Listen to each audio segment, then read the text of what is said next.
دوستوں، ترکی کے ڈرامے ارطغرل اور عثمان نے حال ہی میں دنیا بھر میں زبردست عوامی پسندیدگی حاصل کی اور عثمانی سلطنت کے حوالے سے معلومات میں اضافہ بھی کیا۔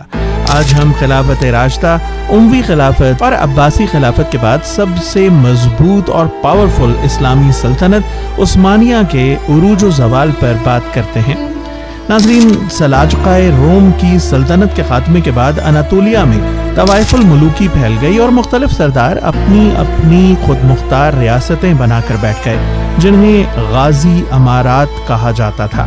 1300 عیسوی تک زوال کی جانب گامزن بازنطینی سلطنت اناطولیہ میں واقع اپنے بیشتر صوبے ان غازی امارتوں کے ہاتھوں گنوا بیٹھی۔ انہی امارتوں میں سے ایک مغربی اناطولیہ میں سکی شہر کے علاقے میں واقع تھی، جس کے سردار عثمان اول تھے۔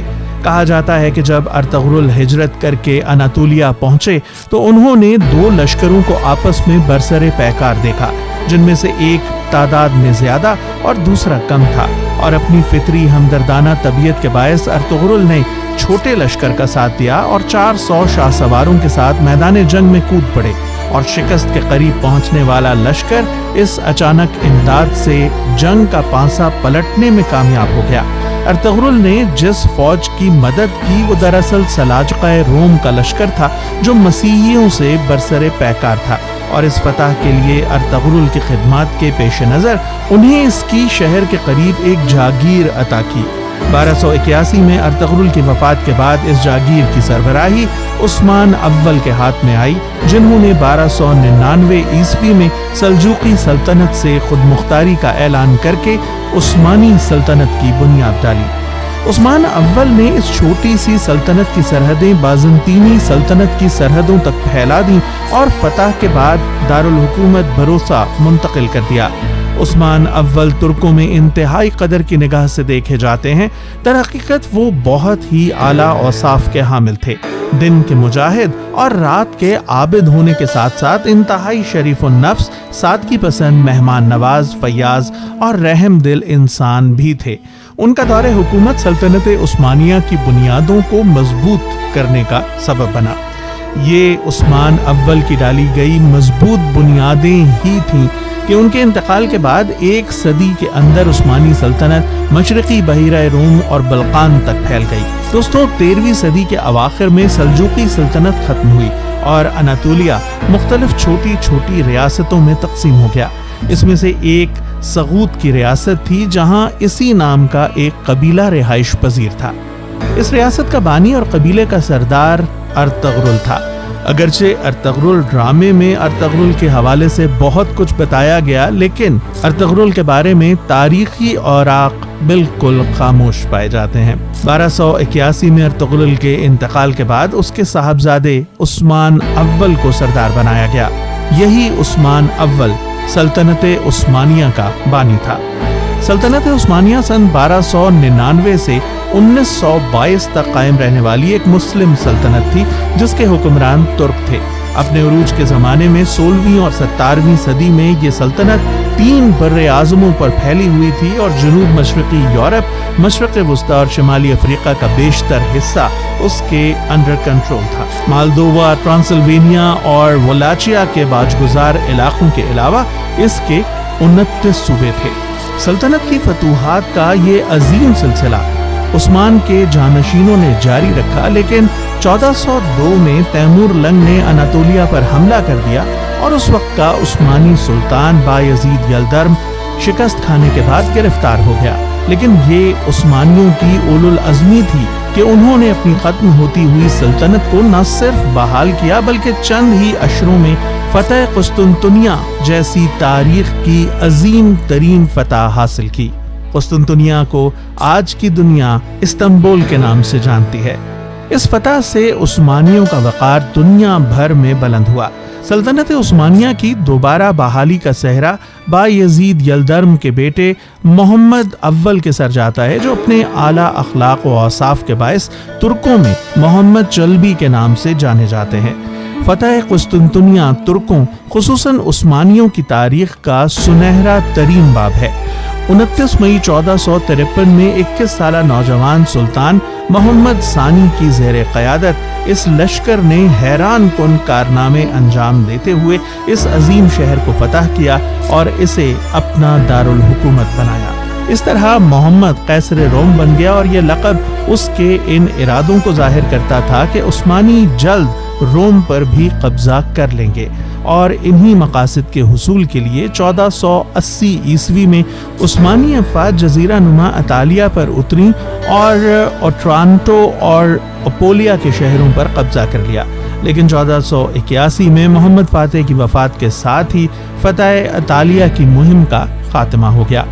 1453 میں فتح قسطنطنیہ نے جنوب مشرقی یورپ اور بحیرہ روم کے مشرقی علاقوں میں سلطنت عثمانیہ کے ایک عظیم قوت کے طور پر ابھرنے کی بنیاد رکھی، اور پھر 1566 تک یورپ، مشرقی وسطی اور شمالی افریقہ میں فتوحات کے ایک طویل دور کا آغاز ہوا۔ ان فتوحات کا سبب فوج کا معیاری نظم و ضبط اور جدید عسکری قوت تھی، جس میں بارود کے استعمال اور مضبوط بحریہ کا کردار بہت اہم تھا۔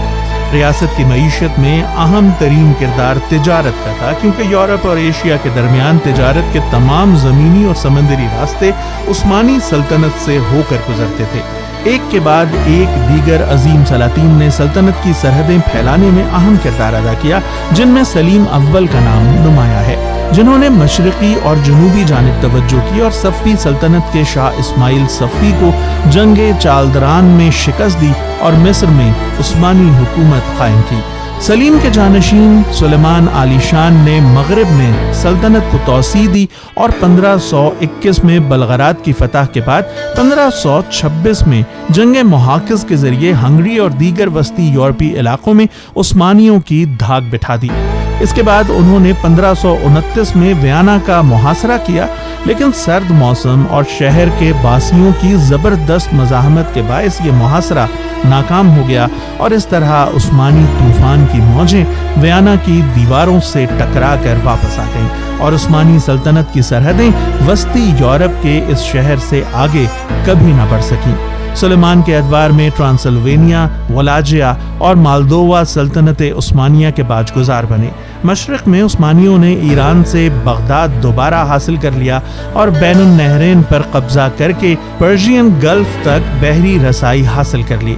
سلیم اور سلیمان کے ادوار میں عثمانی بحریہ دنیا کی عظیم ترین بحری قوت بنی، جس نے بحیرہ روم کے بیشتر علاقوں کو فتح کیا۔ ان فتوحات میں اہم ترین کردار عثمانی امیر البحر خیر الدین پاشا باربروسا کا رہا، جس نے سلیمان کے دور میں کئی شاندار عسکری فتوحات حاصل کی، جس میں اسپین کے خلاف تیونس اور الجزائر کی فتوحات اور سقوط غرناطہ کے بعد وہاں کے مسلمانوں اور یہودیوں کی باحفاظت عثمانی سرزمین تک منتقلی، اور 1543 میں مقدس رومی سلطنت کے خلاف نیس کی فتح قابل ذکر ہیں۔ 16ویں صدی میں مغربی یورپی قوتوں خصوصاً پرتگیزیوں کی خلیج فارس اور بحر ہند میں بڑھتی ہوئی قوت نے عثمانی بحریہ کے لیے شدید مشکلات پیدا کی۔ عثمانیوں کی جانب سے مشرق اور جنوب کے راستے بند کر دینے کے باعث یورپی قوتیں ایشیا کے لیے نئے راستوں کی تلاش میں نکل پڑیں اور نئے راستے دریافت کیے۔ عروج و زوال اور حتیٰ کہ 600 سال پر مبنی شاندار سلطنت کا خاتمہ کس طرح سے دشمنوں نے مختلف قسم کی سازشوں سے کیا۔ جنگ عظیم اول، جس میں ترک جرمنی اتحاد کے باوجود ناکام رہا، جس کے بعد جنگ عظیم اول کے فاتحین نے ترکوں کے ساتھ معاہدہ لوزان طے کیا۔ معاہدہ لوزان 24 جولائی 1923 کو سوئٹزرلینڈ کے شہر لوزان میں طے پایا تھا۔ معاہدے کے تحت سب سے پہلے خلافت عثمانیہ کا خاتمہ اور سلطان کو جلا وطن کرنا تھا۔ اس کے علاوہ یونان، بلغاریہ اور ترکی کی سرحدیں متعین کی گئیں اور قبرص، عراق اور شام پر ترکی کا دعویٰ ختم کر کے دونوں ممالک کی سرحدوں کا تعین کیا گیا۔ اس معاہدے کی روح سے خلافت عثمانیہ ختم کر دی گئی اور ترکی کے 3 بر اعظموں پر موجود خلافت کے اثاثوں اور املاک سے بھی دستبرداری اختیار کر لی۔ ہمیں امید ہے کہ آپ کو ہماری ویڈیو پسند آئی ہوگی۔